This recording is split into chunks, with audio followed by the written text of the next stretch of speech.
എല്ലാവർക്കും news first മലയാളത്തിന്റെ പുതിയ വീഡിയോയിലേക്ക് സ്വാഗതം. ക്രിക്കറ്റ് ലോകത്തെ ഏറ്റവും പുതിയ വാർത്തകൾ ആദ്യമേ അറിയാൻ ഈ ചാനൽ മറക്കാതെ സബ്സ്ക്രൈബ് ചെയ്യുക. ഏഷ്യ കപ്പ് 2025 ക്രിക്കറ്റ് ടൂർണമെന്റിൽ ഇന്ത്യ ചാമ്പ്യന്മാരായതിന് പിന്നാലെ സമ്മാനദാന ചടങ്ങിനിടെ ഏഷ്യൻ ക്രിക്കറ്റ് കൗൺസിൽ പ്രസിഡന്റും പാകിസ്ഥാൻ മന്ത്രിയുമായ മൊഹ്സിൻ നഖ്വി ട്രോഫിയുമായി സ്റ്റേജിൽ നിന്ന് കടന്നുകളഞ്ഞ സംഭവം വൻ വിവാദത്തിലേക്ക് മാറിയിരിക്കുകയാണ്. ട്രോഫി സ്വീകരിക്കാൻ ഇന്ത്യൻ ടീം വിസമ്മതിച്ചതിനെ തുടർന്നാണ് നാടകീയ രംഗങ്ങൾ അരങ്ങേറിയത്.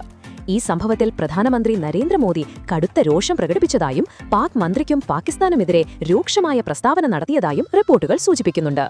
ഇന്ത്യയും പാകിസ്ഥാനും തമ്മിൽ നടന്ന ഏഷ്യ കപ്പ് 2025 ഫൈനൽ മത്സരം ആവേശം നിറഞ്ഞതായിരുന്നു. ടോസ് നേടിയ ഇന്ത്യൻ ക്യാപ്റ്റൻ സൂര്യകുമാർ യാദവ് പാകിസ്ഥാനെ ബാറ്റിംഗിന് അയച്ചത് മാസ്റ്റർ സ്ട്രോക്കായി മാറി. ഫർഹാന്റെ 57 റൺസ് ഒഴികെ മറ്റാർക്കും തിളങ്ങാൻ കഴിഞ്ഞില്ല. കുൽദീപ് യാദവിന്റെ സ്പിൻ ബൌളിംഗിൽ പാകിസ്ഥാൻ 146 റൺസിന് ഓൾ ഔട്ടായി. കുൽദീപ് 4 വിക്കറ്റും ബുംറ, വരുൺ ചക്രവർത്തി, അക്ഷർ പട്ടേൽ എന്നിവർ 2 വിക്കറ്റ് വീതവും വീഴ്ത്തി. മറുപടി ബാറ്റിംഗിനിറങ്ങിയ ഇന്ത്യയ്ക്ക് 20 റൺസ് എടുക്കുന്നതിനിടെ അഭിഷേക് ശർമ്മ, ശുഭ്മൻ ഗിൽ, സൂര്യകുമാർ യാദവ് എന്നീ പ്രമുഖരെ നഷ്ടമായി. എന്നാൽ തിലക് വർമ്മയും സഞ്ജു സാംസണും ചേർന്ന് ഇന്നിംഗ്സ് മുന്നോട്ട് നയിച്ചു. അവസാന ഓവറിലെ റിങ്കു സിംഗിന്റെ നിർണായക ഫോറോടെ ഇന്ത്യ ഏഷ്യ കപ്പ് കിരീടം സ്വന്തമാക്കി.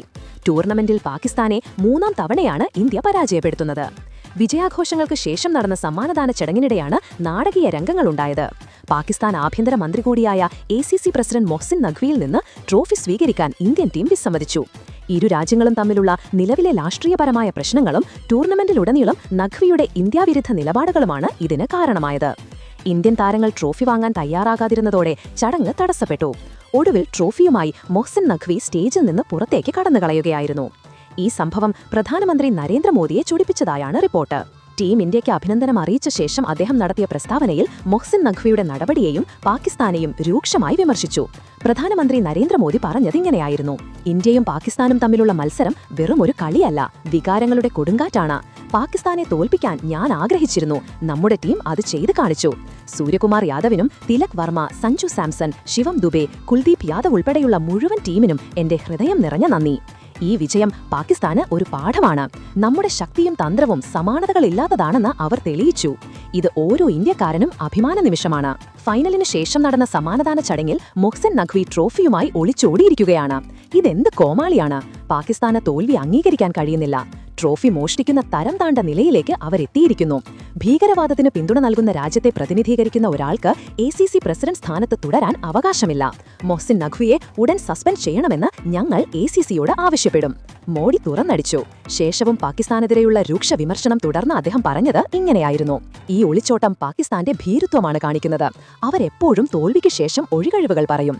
ഇത് ക്രിക്കറ്റിന്റെ സ്പിരിറ്റിനെതിരാണ്. അന്താരാഷ്ട്ര കായിക രംഗത്തിന് നാണക്കേടാണ്. ട്രോഫി മോഷ്ടിക്കുന്നത് ഇന്ത്യയുടെ മാത്രമല്ല, ഏഷ്യൻ ക്രിക്കറ്റിന്റെ മുഴുവൻ അപമാനമാണ്. ഈ ട്രോഫി ഇന്ത്യയുടേതാണ്. ഞങ്ങളിത് ഏതു വിധേനയും തിരികെ നേടും. മൊഹ്സിൻ നഖ്വിയുടെ ഈ പ്രവൃത്തി പാകിസ്ഥാന്റെ കള്ളവും മോഷണവും നിറഞ്ഞ സ്വഭാവമാണ് വെളിപ്പെടുത്തുന്നത്. അവർക്ക് ശിക്ഷ നൽകണം, നരേന്ദ്രമോദി കൂട്ടിച്ചേർത്തു. ഈ സംഭവത്തിൽ ICCയും ACCയും ഉടൻ നടപടിയെടുക്കണമെന്ന് പ്രധാനമന്ത്രി ആവശ്യപ്പെട്ടു. ഇന്ത്യൻ ടീം ട്രോഫി സ്വീകരിക്കാതിരുന്നത് ശരിയായ സന്ദേശമാണ് നൽകിയതെന്നും അദ്ദേഹം കൂട്ടിച്ചേർത്തു. എന്തായാലും കാത്തിരിക്കാം ഇനി എന്തൊക്കെയാവും സംഭവിക്കുക എന്ന്. മൊഹ്സിൻ നഖ്വിയെ ഏഷ്യൻ ക്രിക്കറ്റ് കൗൺസിൽ പ്രസിഡന്റ് സ്ഥാനത്ത് നിന്ന് നീക്കം ചെയ്യണമെന്ന് നിങ്ങൾ കരുതുന്നുണ്ടോ? അതുപോലെ ഇന്ത്യൻ ടീമിന്റെ പ്രകടനത്തെയും അവരുടെ ട്രോഫി സ്വീകരിക്കാതിരുന്ന നടപടിയെക്കുറിച്ചും നിങ്ങളുടെ അഭിപ്രായങ്ങൾ എന്തൊക്കെയാണ്? അഭിപ്രായങ്ങൾ താഴെ കമന്റ് ചെയ്യുക.